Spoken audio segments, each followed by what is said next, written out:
அனைவருக்கும் வணக்கங்க. இன்றைக்கி நம்ம பார்க்க போகிறது காரசாரமான ஒரு தக்காளி சட்னி பார்க்க போகிறோம். அதுக்கு ஒரு கடாயை ஸ்டவ் ஆன் பண்ணிவிட்டு ஒரு கடாயை வச்சுட்டு 5 பல் பூண்டு, ஒரு துண்டு இஞ்சி, நான் 4 பேருக்கு தாங்க செய்கிறேன் இன்றைக்கி. ஸ்லைஸாக கட் பண்ணி இஞ்சியை கட் பண்ணி போட்டுக்கோங்க. அது கூட 1 டீஸ்பூன் கடலப்பருப்பு போட்டு தக்காளி சட்னி செஞ்சு பாருங்கள், செம்ம டேஸ்ட்டாக இருக்கும். அது கூட 3 வரமிளகா, 2 காஷ்மீரி சில்லி ஒரு வதக்கிடுங்க. ஏன்னா கடலப்பருப்பு வந்து கொஞ்சம் ஒரு பொன்னிறம் மாற வரைக்கும் பாருங்கள், நல்லா கோல்டன் ப்ரௌன் கலரில் மாறுது. அதுக்கப்புறம் வெங்காயம் போட்டுக்க வேண்டியதான். நான் 3 வெங்காயம் ஆட் பண்ணுறேன். வெங்காயம் போட்டு தக்காளி, வெங்காயம்,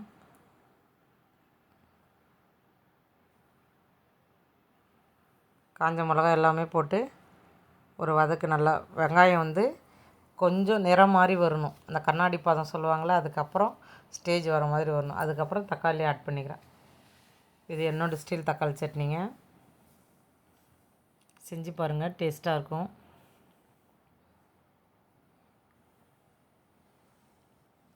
தக்காளி வெங்காயம்லாம் ஆட் பண்ணிவிட்டு நல்லா கிண்டி விட்டுட்டு இப்போ ஆட் பண்ணுறேன்.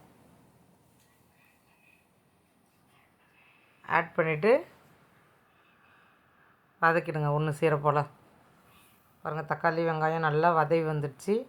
இறக்க போகிற ஸ்டேஜில் ஒரு கைப்பிடி புதினா, கொஞ்சம் மல்லி, கொஞ்சம் கருவேப்பிலை. பசங்க யாரெல்லாம் சாப்பிட மாட்டாங்களோ இந்த மாதிரி போயிட்டு நீங்கள் செஞ்சு கொடுத்தீங்கன்னா பசங்க வந்து ஈஸியாக சாப்பிட்ருவாங்க. தெரியாது அந்த தக்காளி சட்னியில் இருக்கிற அந்த அந்த மின்ட்டு, கொரியாண்டர் ப்ளஸ் வந்து இந்த கறி லீவ்ஸ் போட்டது நல்லா வந்து வாசமாக இருக்கும். சாப்பிட்றதுக்கும் நல்லா வந்து டேஸ்ட்டாக இருக்கும். பசங்க வந்து வெறுமனே செஞ்சு கொடுத்தா சாப்பிட மாட்டாங்க. இந்த மாதிரி ஆட் பண்ணி கொடுக்குறது ஒரு ஐடியா தான். செஞ்சு கொடுத்து பாருங்கள். டேஸ்ட்டும் நல்லா செம்மையாக இருக்கும். சாப்பிட்டு பாருங்கள். ஆற வச்சு மிக்சியில் போட்டு கிரைண்ட் பண்ணிக்கிறேன். ரொம்ப மரமழன்னு இல்லை, கொஞ்சம் கொரகொரப்பாக. பாருங்கள், தெரியுதுங்களா? தக்காளி கொஞ்சம் கொரகொரப்பாக போட்டு அரைச்சி எடுத்துக்க வேண்டியதான். நான் வந்து அது வந்து தக்காளி வந்து நல்லா ஜூஸியாக இல்லை, அதனால் கொஞ்சம் தண்ணி ஆட் பண்ணி அரைச்சிக்கிறேன்.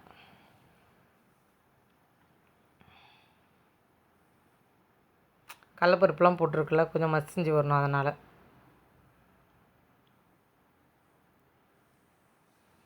பாருங்கள், நல்லா சூப்பராக அரைச்சி வந்துச்சு பாருங்கள்.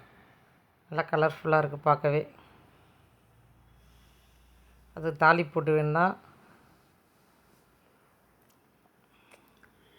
ஒரு தாளிப்பு கரண்டியில் கொஞ்சம் எண்ணெய், கொஞ்சம் கடுகு,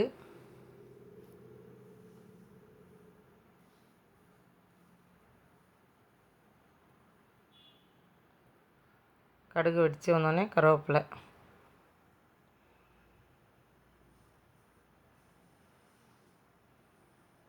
தாளித்து கொட்டிட வேண்டியதான். சுவையான தக்காளி சட்னி ரெடி. வாங்க சாப்பிட்லாம். பசங்களுக்கு நான் தோசை ஊற்றி தோசையோடு கொடுக்குறேன். இட்லிக்கு சூப்பராக இருக்கும். சப்பாத்தி கூட தொட்டுக்கலாம், சப்பாத்திக்கு நல்லாயிருக்கும்.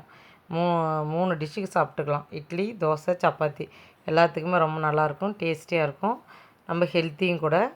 செஞ்சு பார்த்துட்டு கமெண்ட்டில் சொல்லுங்கள்.